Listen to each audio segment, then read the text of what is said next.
Ukraine waited for Russian defenses to relax, then tore through Tahanrog's gates in under 9 seconds. At 4:07 a.m., just outside Tahanrog, the air was thick and still. Then, without warning, Russian supply convoys escorted by BTRs valued at $1.5 million each and Pantsir S-1 air defense systems worth $15 million rolled into the depot. Satellite intel confirmed over 3.6 million pounds of fuel and ammunition, enough for a 3-division assault towards Zaporizhia. This wasn't routine logistics, it was a strike platform. In seconds, the silence shattered. What followed wasn't just an attack, it was a masterclass in modern combined arms warfare, and the skies over Tahanrog would never look the same. Thank you for following the channel. In this weather, how is your health? Comment yes or no so everyone can send positive energy. If you watched the previous video on the Luhansk sabotage strike, you already know Ukraine doesn't knock twice. This time, they kicked the front door wide open. The Russian convoys hadn't even finished unloading when the sky betrayed them. Just 12 minutes after the first truck rolled into Tahanrog's depot, 6 Ukrainian Beaver reconnaissance drones breached the airspace from high altitude, fanning out over a 5-mile grid. Flying alongside them, 2 aging Tuesday 141 jets screamed in on low-level runs, broadcasting a massive radar signature meant to mimic a full-scale bombing raid. Russian radar station lit up. Believing a major airstrike was inbound, operators activated the Pantsir S-1 systems and fired off multiple 57 E-6 missiles, each costing $60,000 into the empty morning sky. That was the cue. From just above the treetops, a strike package of kamikaze FPV drones, each no bigger than a toolbox, darted through the radar blind spot at under 150 feet, guided by terrain-following AI. Within seconds, they slammed into the fuel tankers at the rear of the Russian column. The first fireball lit up the depot like sunrise. 2 more drones followed, hitting 2 ammo trucks, triggering secondary explosions that tore through the staging area. Before the smoke could settle, tracked recon robots rolled in from concealed ditches near the tree line, their thermal cameras scanning for heat signatures. They transmitted coordinates of still-active machine gun nests and mobile radar trucks deeper inside the compound. The decoy strike had worked. Russia fired at shadows while the real knives slipped in. The flames from the initial drone strikes were still rising when the next wave hit, this time from the dirt, not the sky. With Russian air defenses overwhelmed and distracted, Ukraine deployed its second blade in the ambush.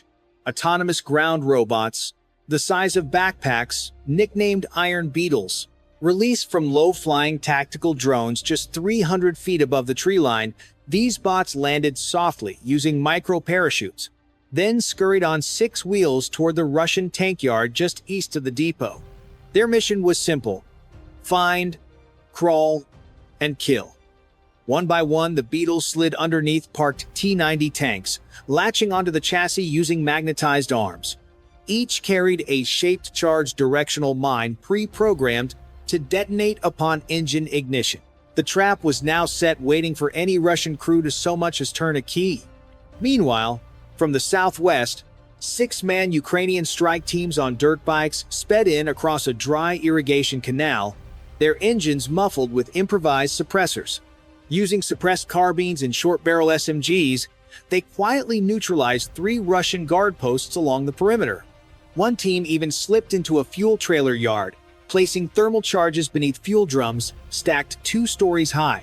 These weren't blunt force raids. This was surgical sabotage, executed with ruthless precision. By the time Russian operators began reacting to the initial drone explosions, their internal perimeter had already been compromised. Machine gun nests were silent, fuel yards were rigged. And in the tank yard, no one yet noticed the little metal insects resting beneath $5 million worth of steel. Back in Kyiv, Kir Command watched the live drone feeds in silence. Every move had gone to plan so far. But they knew. The deeper you cut into the beast, the louder it thrashes. The real battle hadn't even started yet. From the shadow of the coastal woods, T-84 Oplot tanks rolled forward, engines rumbling like distant thunder. Each tank, weighing over 50 tons and costing more than $4.5 million, was flanked by YPR 765 armored personnel carriers, lighter and faster, priced around $750,000 apiece. Overhead, Leleka 100 recon drones, each worth nearly $50,000, sent live infrared data to forward artillery teams. The enemy's artillery had fired earlier, revealing their heat signatures. That was all Ukraine needed. Two S-1 Gvozdika howitzers, each valued at $1 million, began to thunder from over 10 miles out. Their shells, guided by UAV coordinates, fell with ruthless precision. Russian D-30 artillery and forward bunkers vanished in plumes of dust and fire. A Zala drone uplink trailer, hidden behind a reinforced shed, was hit by a direct strike, its $2 million electronics package blown apart in seconds. The blast knocked out comms for half the Russian defense grid. Under cover of smoke, the armored formation advanced. T-84 seconds opened fire with 125mm smoothbore cannons, scoring direct hits on two BMP-2 infantry vehicles, each valued at $1.5 million. The wrecks burned bright as infantry squads dismounted from the YPRs and pushed into the chaos. Close quarters fighting erupted along the trench lines. One Ukrainian fire team deployed an RPG-16 thermobaric launcher, about $40,000, clearing a dugout with one jet of pressurized flame. Another team used portable anti-armor mines, placed by hand under a stalled MTLB, destroying the transport before it could reverse. Above, a brimstone missile, launched from a mobile platform and guided by drone laser designators, arced silently toward a fuel depot nestled behind the command post. The impact triggered a chain of secondary blasts, each louder than the last, engulfing the site in a firestorm. That single strike cost $180,000, but saved dozens of lives. With outer defenses collapsing and smoke choking the sky, the Ukrainian armor pushed through barbed wire and shattered earth. Their path was now clear. Ukraine had broken the wall. While armored columns pushed through the depot's outer defenses, the skies above Tahanrog became the battlefield's second front. Like if you enjoy the video. Comment 1 to support Ukrainian forces. 2 if Russia is in control. 3 if you hope for peace. High above the city, a lone Ukrainian MiG-29 cut through the upper airspace at 30,000 feet. It didn't fire a shot. It didn't need to. Its presence alone triggered every Russian radar site to come alive. With a price tag of nearly $25 million, it was serving as the perfect distraction. As expected, Russia's Boris Glebsk 2 electronic warfare system, each unit worth around $2 million, began pouring out jamming waves, flooding the airwaves across an 8-mile radius. Anti-air crews prepped launchers. Radar arrays locked onto phantom targets. But far below, at treetop level, a very different machine moved silently forward. A Reboth kamikaze drone, flying just 120 feet off the ground, crept toward the depot at under 40 miles per hour. Its 10-pound tandem warhead was designed for deep penetration, perfect for fuel bunkers and hardened ammo shelters. The drone and payload together cost under $10,000. As jamming intensified, the Reboth's signal flickered. The operator didn't panic. Instead, he switched to fiber optic control, instantly cutting radio comms. The drone unspooled a 6-mile-long glass thread behind it, impossible to jam, immune to interception. Above the depot, 5 decoy quadcopters, each built for less than $200, rose from a different direction, mimicking swarm behavior. Russian crews took the bait. Pantsir S-1 systems, each valued at over $15 million, launched $90,000 missiles at fake targets. On the ground, Ukrainian special forces concealed in rubble took position with Stinger manpads valued at $120,000 each. When a Russian Orlan 10 drone passed overhead, it was torn from the sky with a single launch. The wreckage exploded on contact with a fuel drum, sparking a secondary blaze. The Reboth was now inside the depot's inner ring. Flying low, weaving through structures, It streamed high-definition video of the main storage facility, stacks of ammo crates, fuel tanks, and 2 command vehicles idling near the entrance. Wind gusts rocked the fiber optic cable. The pilot in Kyiv countered with micro-adjustments. Every foot forward was a battle against nature and machine. At that moment, nothing in the Russian arsenal knew it was there. But the drone knew exactly where it was going, and it wasn't slowing down. The Reboth was less than 600 feet from its target when everything nearly fell apart. A Russian FPV patrol drone, running a routine thermal sweep from the east, suddenly picked up a heat bloom, the engine signature of the Reboth, as it skimmed above the depot wall. Within seconds, it banked hard and closed in. If it got visual confirmation, the entire operation risked unraveling. Inside a Kyiv basement, the Ukrainian drone pilot's screen flashed red. The AI guidance stuttered. The fiber optic cable rattled with tension, and jamming levels spiked again. He had no time to think, only react. He punched the throttle. The Reboth surged forward, cutting a sharp, gut-wrenching turn between 2 derelict warehouses barely 20 feet apart, using the concrete walls as both cover and radar shade. The drone's rotors scraped within inches of rusted sheet metal, but the signal held the cable still intact. At that exact moment, Ukraine's Special Forces team, hidden in the tree line to the west, activated their backup plan. A laser designator lit up a decoy drone already waiting above a nearby building. Its engine flared hot, mimicking the Reboth's thermal signature. The Russian patrol drone took the bait, veering off to chase the ghost. The real drone stayed low, steady, deadly. Below, at the depot's north gate, a Russian command truck had just pulled into position, officers inside, unaware of the hunter overhead. The timing was perfect. The Reboth dipped once, locked on, and dove straight into the hood of the command vehicle, its shaped charge punching through steel like butter. But that was just the trigger. Inside the depot wall behind the truck sat hundreds of thousands of pounds of stacked munitions. The chain reaction was instant. A thunderclap ripped across the complex as the initial detonation set off a cascade of secondary explosions. The depot didn't just erupt, it disintegrated in a rolling wave of fire, metal, and shock. And the drone? Gone. Mission complete. The first blast was deafening, but it was only the beginning. For the next 4 minutes, Tahanrog's depot became an open furnace. Stored Grad rockets, stacked by the dozens, ignited in chaotic succession. Some launched straight into the sky, others spiraled off course and slammed into Russian barracks less than 300 yards away, shredding tents, vehicles, and communication trailers. Fire rolled across the complex like a living thing. To make sure no recovery was possible, Ukraine deployed a second kamikaze drone, this one targeting the last remaining communications tower still standing near the depot's east perimeter.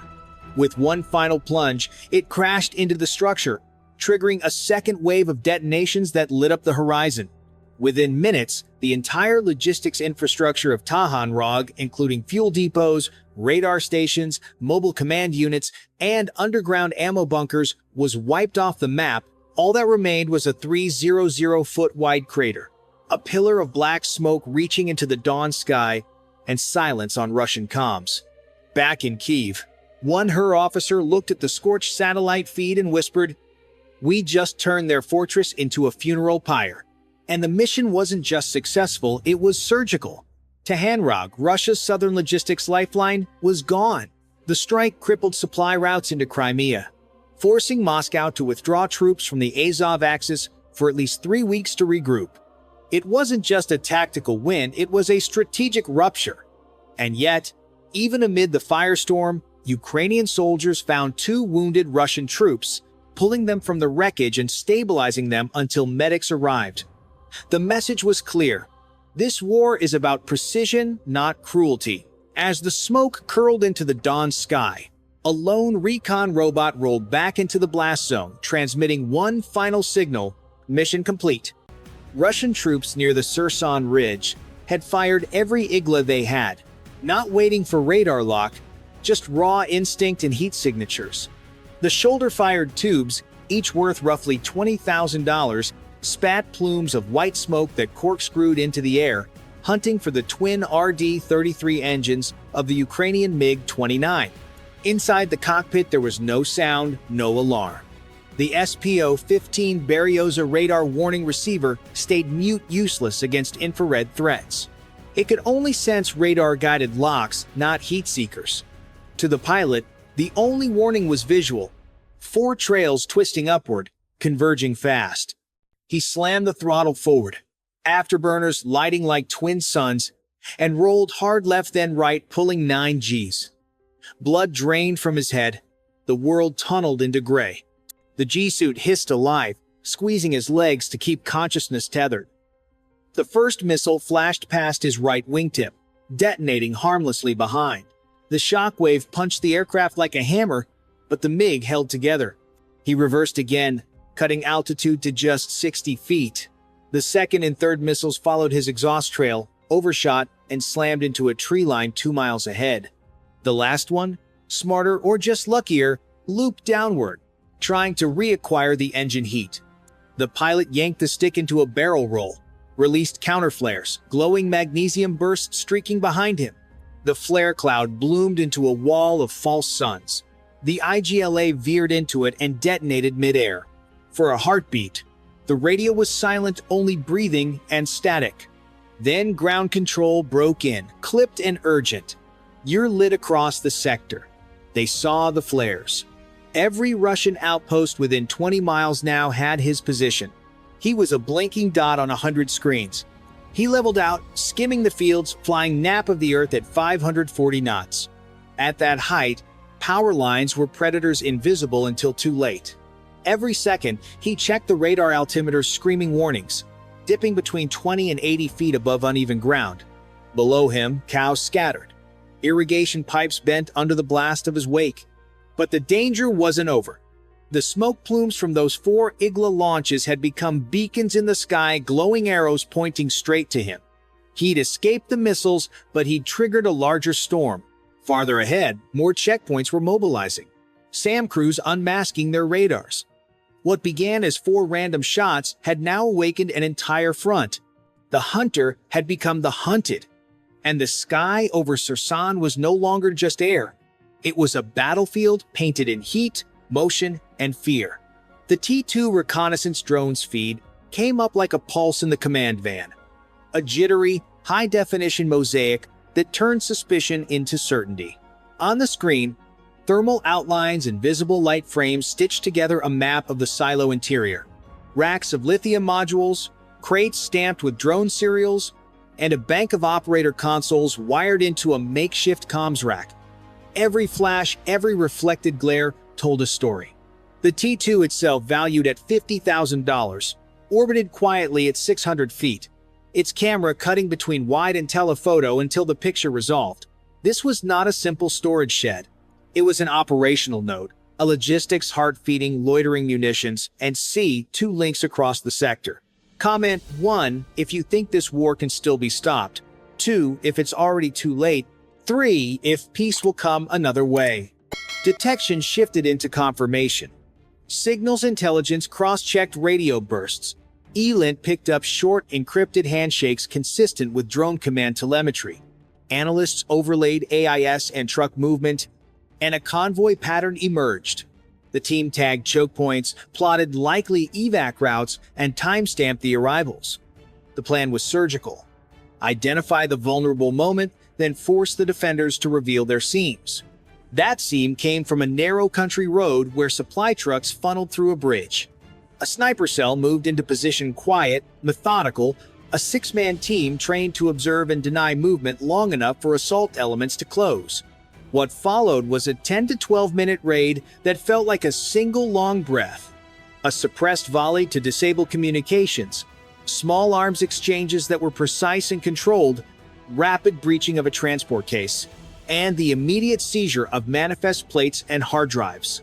Ammunition expenditure was limited, every round chosen, every movement rehearsed, no gratuitous spectacle, just focused attrition to buy seconds.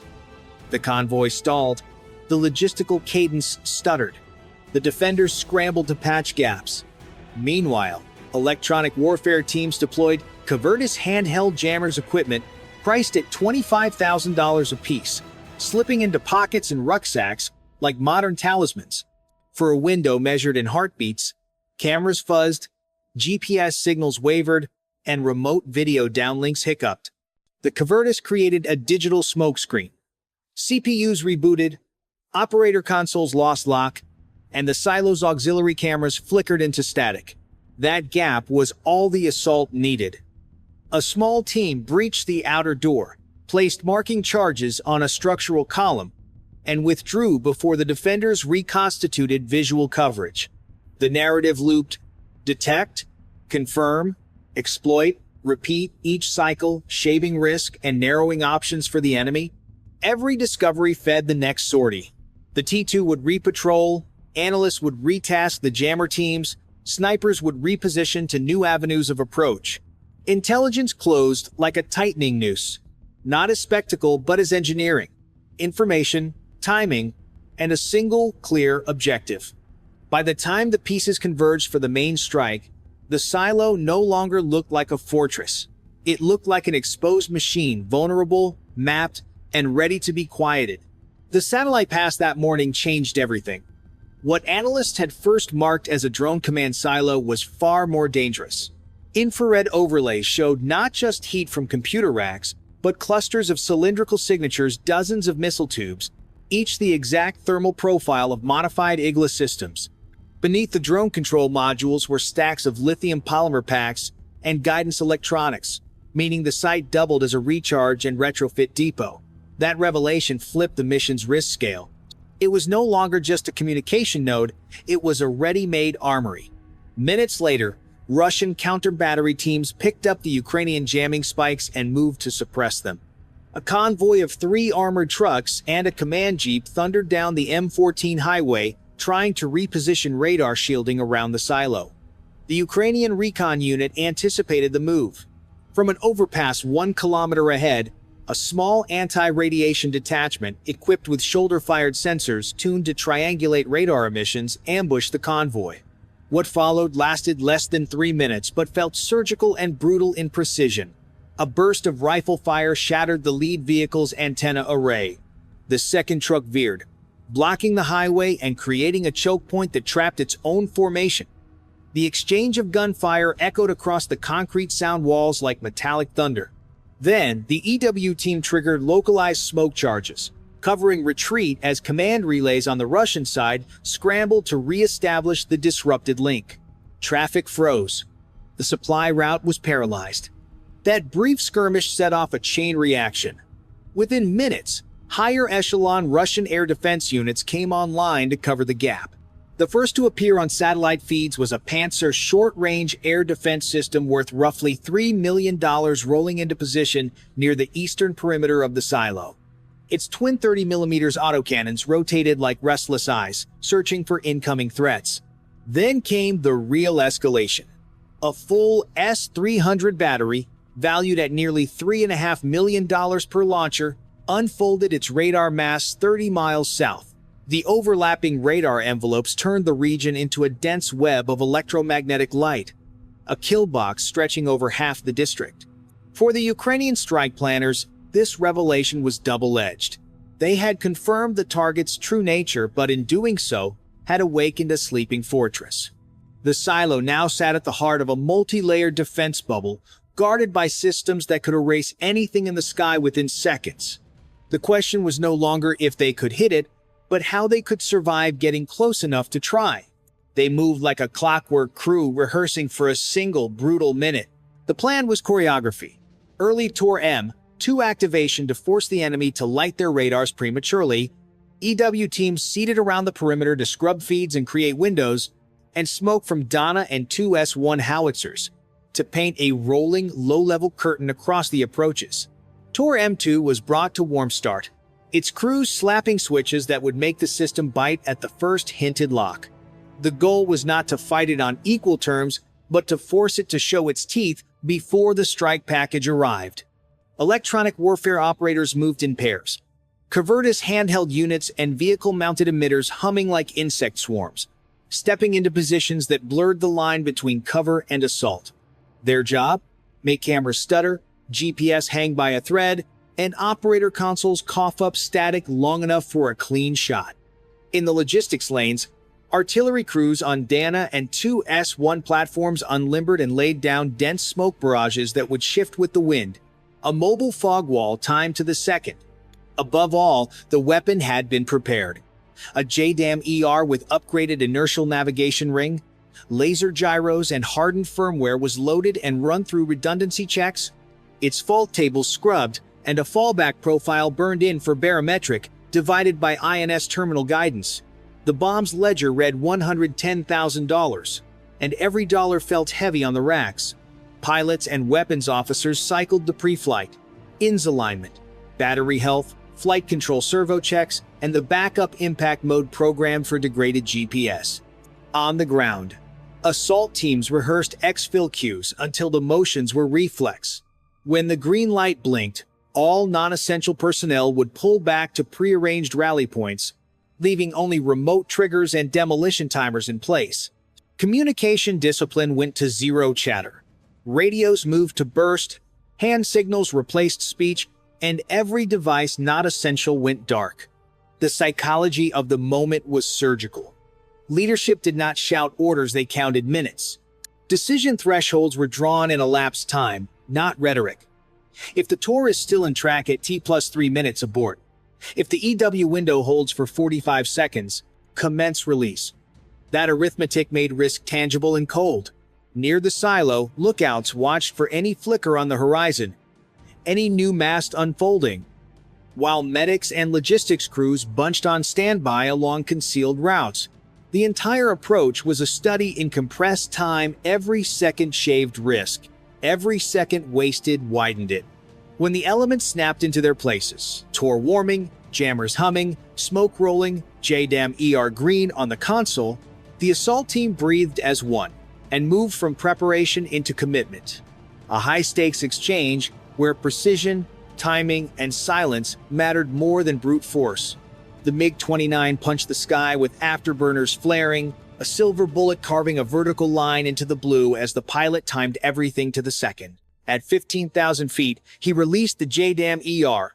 The weapon peeled clean, diamond wings unfolding as it slipped into its 40-mile glide. No sooner had the bomb separated than the airspace lit up.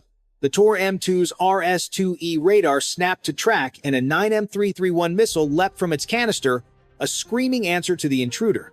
The cockpit filled with a choreography of survival, a quick chaff cloud blooming behind, a violent split S to shred the radar solution, counter flares arcing like false suns. For a breath, the world narrowed to instruments and instinct. The missile detonated in a blistering bloom just off the jet's tail. Tungsten fragments punched through fairings and shredded the port engine's compressor, alarms crying red. Hydraulics bled down to backups, control authority thinned, but the pilot wrestled the crippled fighter into a one-engine controlled run home. Below, the JDAM-ER found its mark. The silo's central column vaporized, secondary stores of batteries and igloo rounds cooked off in a chain of concussive detonations, and the command nets went dark, a tactical apex bought at the price of a wounded bird. The strike tore a hole through the enemy's nervous system. The drone C2 node went silent, command nets blacked out for hours, and loitering munitions within the sector fell into chaos. Tactical victory came quick and brutal, but it carried a ledger. The MiG limped home with a shredded port engine and degraded hydraulics. Air crews and maintenance crews were immediately tied up for days, patching systems and replacing parts. Supply lines that once fed the silos stalled, convoys rerouted, fuel deliveries delayed, buying the defenders time to reorganize. Strategically, the adversary responded by densifying its air defenses. Panzer batteries and an S-300 battery were redeployed around critical approaches, a multi-million-dollar curtain that raised the cost of any follow-on strike. What was gained in battlefield effect was paid for in tempo and attrition. A successful blow to enemy capability, yes, but one that forced a costly recalibration of force posture, logistics, and risk calculus across the entire front. Crouched beside the command jeep, guided a micro UAV overhead to tag enemy muzzle flashes and relay their positions in real time. Every explosion felt closer than the last concussions pounding through the hull as the launcher's engine roared to life. Through chaos and fire, the mission still held. Buy enough time for 4 missiles to escape the grid. Survival wasn't victory, completing the launch was, and they were seconds away from both. They fed 4 Vilmachika M rockets in rapid succession, one after another, the loader's mechanism coughing them into position while the tablet screen jittered under a wall of noise. Satellite locks winked out GLONASS black by hostile emitters, and the crew flipped to manual entry, fingers punching coordinates with a surgeon's focus. Guidance switched to inertial navigation, INS, the fallback that keeps a missile true when the sky forgets its stars. The launch cycle compressed. 3-minute routines squeezed into 90 seconds, each keystroke costing precious seconds of withdrawal time. Engines warmed, securing latches clamored, and the commander barked a terse count. Behind the static, electronic decoys bloomed to hide signatures. Ahead, the road back waited, engines idling, ready to sprint. The clock wasn't just ticking, it was hunting them. 4 Vilmachika M rockets streaked across the sky at 1,100 meters per second, their exhaust trails carving silver scars through the haze. Russian air defense radars flared alive, the Tor M2, valued at $3,500,000, locked first, followed by the hybrid gun missile system Panzer S-1, priced around $2,200,000. Sirens wailed as both platforms unleashed counterfire, their interceptors clawing upward in intersecting spirals of smoke. The first Tor missile detonated close, showering the lead Vilmachika in shrapnel that peppered its fuselage. Sensors flickered but held. The guidance system recalibrated within milliseconds, correcting course with a precise lateral roll. The second and third Vilmachika missiles executed violent programmed maneuvers, diving left then right to break radar locks. Panzer cannons erupted, a sheet of tracers slicing through the morning light, but could not track the split trajectories. Explosions rippled in the sky as failed intercepts burst too early. One interceptor grazed a Vilmachika's tail, knocking its vector off by 3 degrees, yet the missile compensated, adjusting thrust in a desperate wobble toward the target. Then came the impact. The first warhead punched through the depot roof. A heartbeat later, a white-orange bloom tore upward, followed by a concussive roar that flattened everything within hundreds of meters. Secondary explosions cascaded like rolling thunderstacks of rockets, propellant drums, and crates of ammunition, igniting in chaotic sequence. The sky over Hartek turned molten, each detonation feeding the next. In the control cabin, silence hung, not relief, but disbelief, as a single column of fire climbed, marking the strike that had rewritten the battlefield. The chain of detonations obliterated thousands of tons of munitions, crippling the logistics hub and blunting enemy artillery for weeks. Supply lines splintered as stockpiles were dispersed, combat tempo collapsed. This was more than a strike. It was a systemic disruption, a tactical wound that reshaped the battlefield's next chapter. Smoke still lingered over Hartek as aid convoys rolled in white trucks bearing water tanks, tents, and medical crates. Nearby villages were evacuated, homes fractured, wells tainted, power lines downed. Relief efforts mounted quickly, costing an estimated $1,800,000. Tactical victory? Yes, but peace demanded a heavier price: accountability.